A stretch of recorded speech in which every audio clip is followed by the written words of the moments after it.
అందరికీ శుభోదయం. నేడు ప్రత్యక్ష దైవాలు అనేటువంటి పాఠ్యాంశం గురించి తెలుసుకుందాం.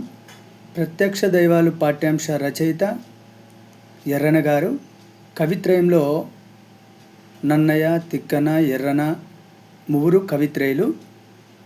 మొదటివారు నన్నయ్య గారు 11వ శతాబ్దానికి చెందినటువంటి వారు. తిక్కన గారు 13వ శతాబ్దానికి చెందినటువంటి వారు.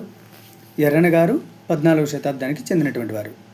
ప్రత్యక్ష దైవాలు అనేటువంటి పాఠ్యాంశం రాసినటువంటి ఎర్రన గారి గురించి పరిచయం చేసుకుందాం.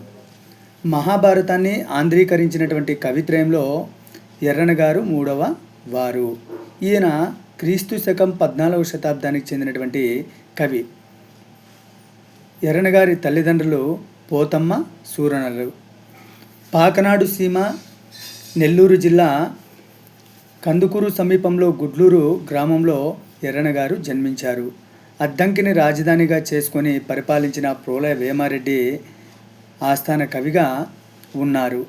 రామాయణం, హరివంశం, అరణ్య పర్వశేషం, నృసింహ పురాణం వీరి రచనలు.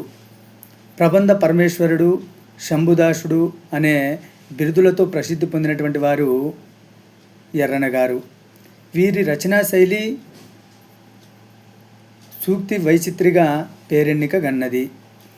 ఈ పాఠం మహాభారతం అరణ్య పర్వంలోని 5వ ఆశ్వాసం నుంచి స్వీకరించబడి. ప్రత్యక్ష దైవాలు పాఠ్యాంశ నేపథ్యము.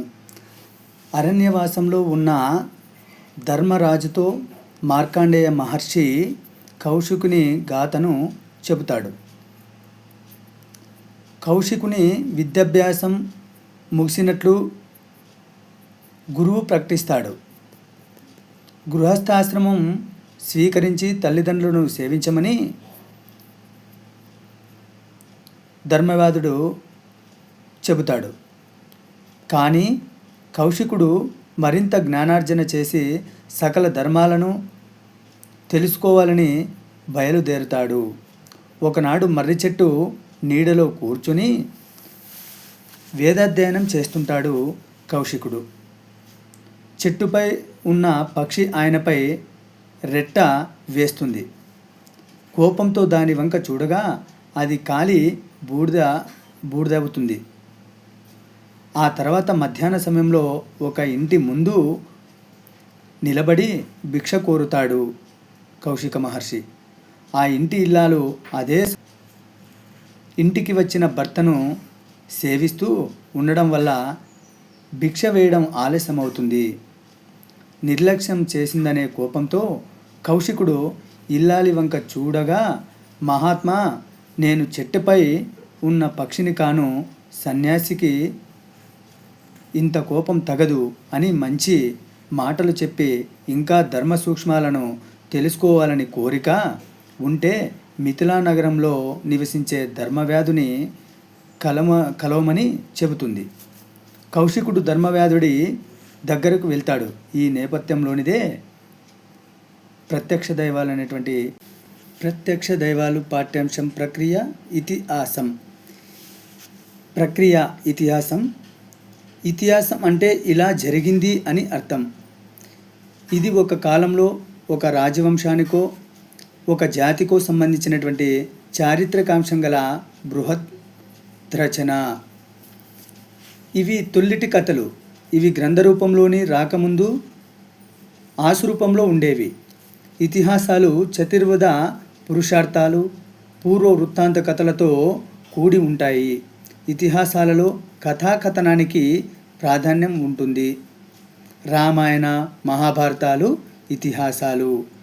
ఇతిహాసాలు ఏ రూపంలో ఉంటాయి అంటే ఆశురూపము, మౌఖిక రూపం అని.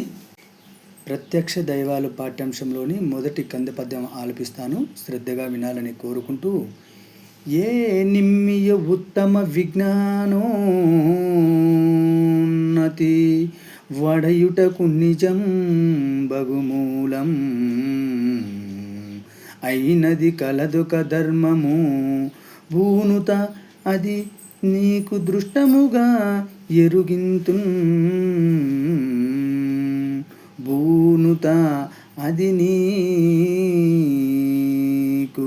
దృష్టముగా ఎరుగింతిన్.